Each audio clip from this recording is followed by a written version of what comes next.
unboxing video, and we have many boxes to unbox. No, that was a joke.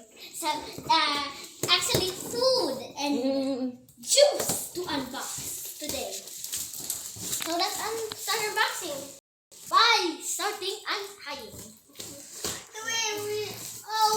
Oh no! Okay, so we brought lots of things on the way, and so far we can untie. So I just have one. See you. Don't worry, we're gonna find it in the unbox. Okay, guys. So the first things first.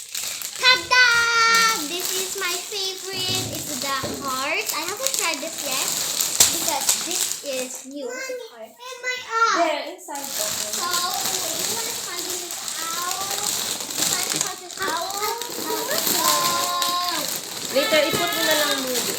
Lahat yan. I can find my out. Okay, you put Okay, na lang. first, look guys, this is a yummy flake shrimp flavor. Mama, yung all you want, you wait. I got the out and it goes bag. So guys, we have these sushi cream crackers. So if you're in the Philippines, you know this and it's really yummy. Wait.